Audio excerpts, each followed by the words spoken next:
Hey Freunde, willkommen zurück auf meinen Kanal. Dennis hier, aka Fragrance auch aus Hamburg. Ja, ihr habt's gesehen und richtig gelesen. Top 10 Parfumo Männerdüfte von 2022. Das Jahr ist natürlich noch nicht um, aber ich zeige euch auf großen Wunsch, weil alle haben gesagt, oder viele haben gesagt, nicht alle, macht das doch auch mal.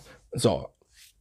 Das Verhältnis zu mir und Parfumo, was heißt Verhältnis? Ich habe manche Sachen, die ich kritisiere. Ich bin da trotzdem angemeldet für Leute, die also Parfumo noch nicht kennen. Ihr könnt eure Parfümsammlung dort speichern und habt alles schön auf den Blick.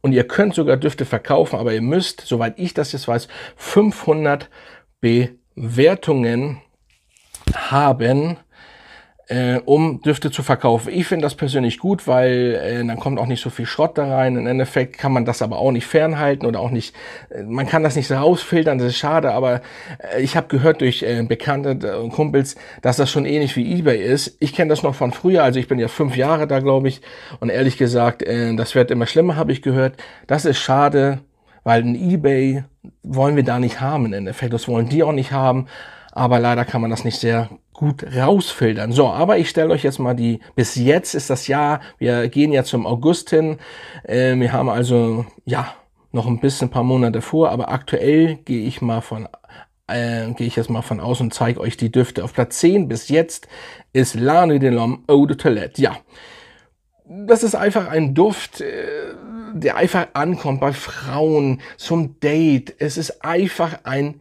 geiler und mit einer der besten Designerdüfte, die es eigentlich gibt.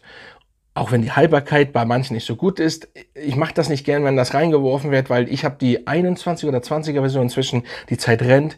Die Version zum Beispiel, ich glaube die 21er, die hält wieder richtig gut. Ich habe den 8-9 Stunden auf der Haut oder beziehungsweise sogar wahrgenommen und es gibt ja welche, die penetrant irgendwas schlecht reden und sagen, ja, die hält nicht und nee, der hält auch da nicht lang. Woher weißt du das? Jede Haut ist anders. Im Schnitt hat er eine ganze Weile nicht mehr gut gehalten. Ja, so wie früher.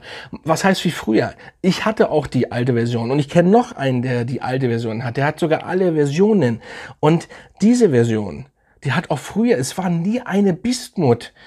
In Schnitt, also der Durchschnitt war nie Bismut. Natürlich gibt es Menschen, bei denen der 12 Stunden hält, aber es gibt eben auch Menschen, bei denen er nicht so hält, sondern jede Haut ist anders und deswegen, ja. Aber zu Recht auf Platz 10, jedenfalls aktuell, wir haben ja erst, wie gesagt, wir sind ja erst bei August demnächst und das kann sich ja noch ändern. So, auf Platz 9, Elysium Parfum Cologne, also ein Duft mit der besten Kopfnote, die es gibt. Diese Fruchtigkeit und Holzigkeit ist genial und Roger Parfüms macht das richtig nice, würde ich mal behaupten. Richtig gut. So, Platz 8 ist der Allure Homme Edition Blanche Eau de Parfum von Chanel. Chanel macht keine schlechten Düfte. Das sage ich jedes Mal.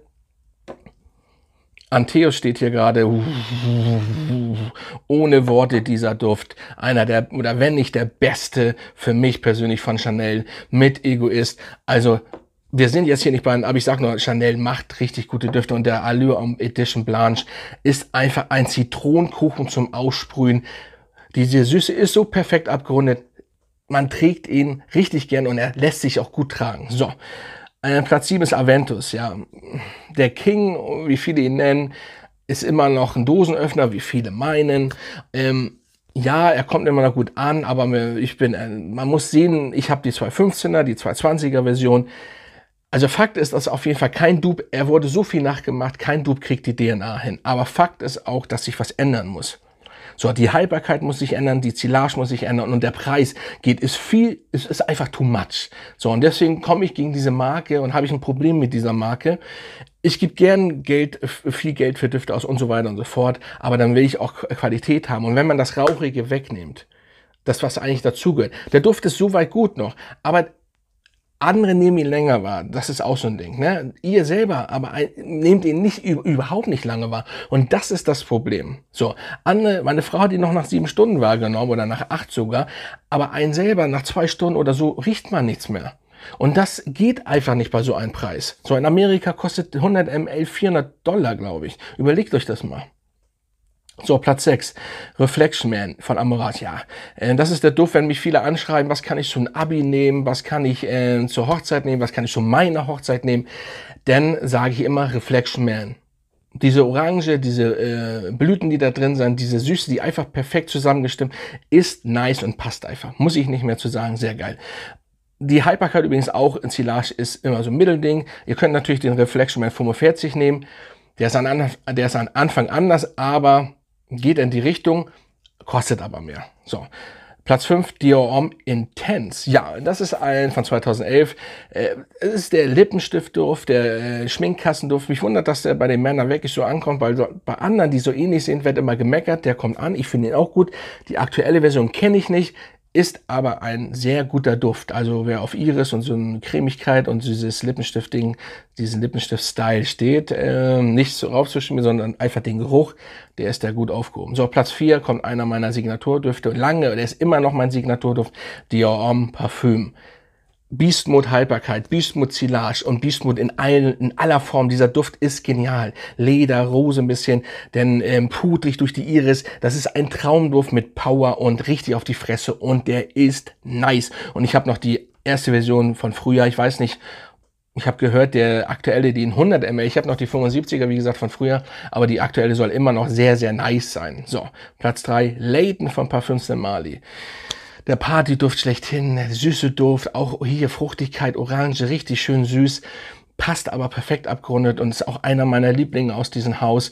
Der Layton Exclusive ist auch gut, aber anders. Hier geht es um Layton und wer so einen Club, Bar, einen Disco-Duft haben möchte, einen guten, eleganten, ist mit Layton sehr gut aufgehoben. So, Platz 2 kenne ich nicht, ist ein Parfüm wieder von Roger Parfüms, Oligarch. Ich habe den Duft leider noch nicht gerochen.